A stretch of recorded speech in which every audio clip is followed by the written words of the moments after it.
Good afternoon. This is the news update on Dominion Television, Ibadan. I'm Ronke Giwa Onafuwa. The Federal Airports Authority of Nigeria, FAN, has announced that reconstruction work has officially begun at the Murtala Mohammed International Airport in Lagos.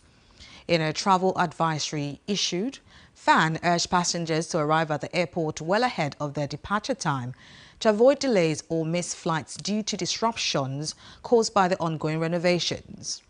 The reconstruction is part of a broader infrastructure upgrade in the aviation sector. The Lagos Airport upgrade is expected to cost 712.2 billion naira with a projected completion timeline of 22 months.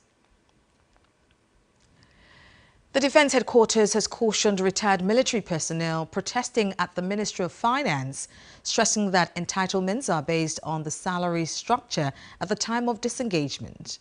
The veterans who retired before the new minimum wage took effect in July 2024 want their gratuities and allowances recalculated under the revised charts and have picketed the Finance Ministry for 2 months. At a briefing in Abuja, the GHQ said government policies cannot be applied retroactively and urged the protesters to vacate the premises, warning that the action is disrupting operations.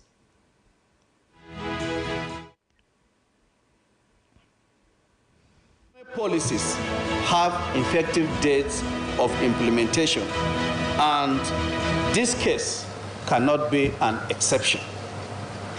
Therefore, the action of those soldiers is seriously affecting the smooth conduct of activities at the Federal Ministry of Finance. The Defense Headquarters acknowledges freedom of legitimate protest, but the veterans are strongly advised to tread with caution and vacate the premises of the Federal Ministry of Finance in order to pave way for normal government functions to seamlessly be conducted at the ministry. Armed Forces of Nigeria is rewritten. We will still go by what is contained in that document. Also, in a viral video allegedly showing a community welcoming bandits, insisting the military remains guided by existing terms and has zero tolerance for support to criminal groups.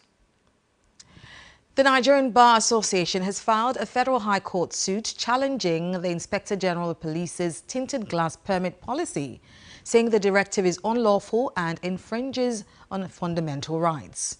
The body, at its pre-conference National Executive Council meeting, condemned and resolved to challenge the policy introduced by the IG, Kayode Egbetokun, in April 2025.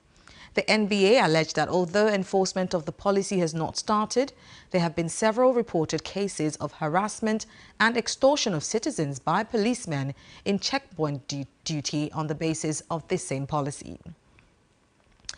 And now, ahead of the upcoming governorship election in Osun State, the resident electoral commissioner, Mutiu Agboke, has called on all stakeholders in the state to sensitize their subjects on the importance and the need to come out and participate in the voting exercise. Agboke is also intensifying public engagement to drive mass participation and ensure a smooth process amidst the ongoing continuous voters registration exercise nationwide. Grace Aino reports.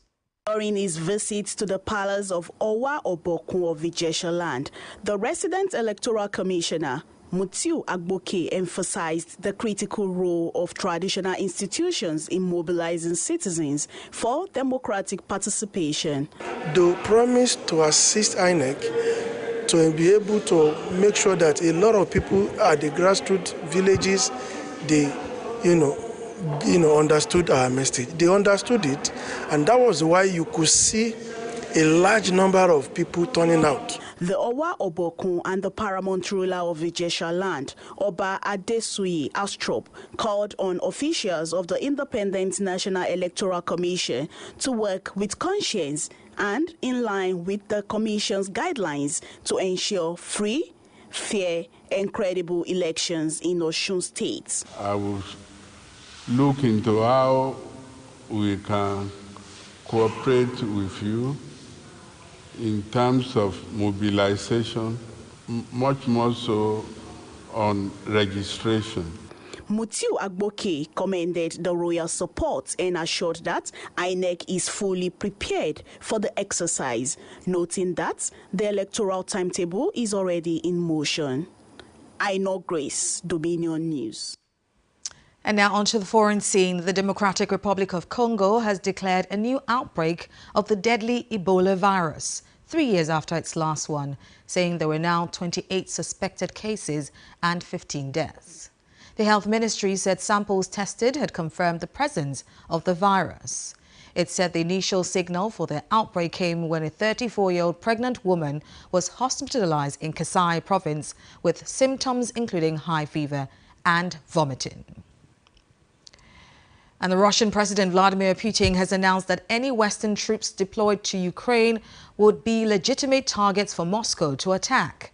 Putin spoke a day after French President Emmanuel Macron said 26 countries had pledged to provide post-war security guarantees to Ukraine, including an international force on land, sea and in the air.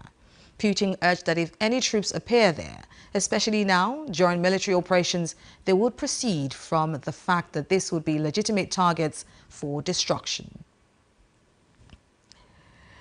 Now, Japan's Foreign Minister Takeshi Iwaya has said that Australia and Japan have agreed to deepen cooperation to address increasing security challenges in the Indo-Pacific region, including assisting each other in evacuating citizens at risk overseas.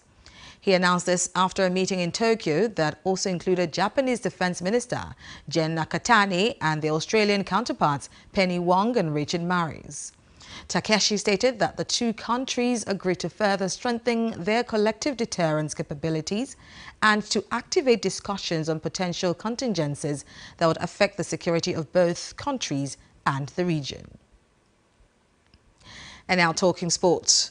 Alessia Russo has signed a new long-term contract at Arsenal. Last season's Golden Boot winner made the switch from Manchester United to the Gunners in July 2023.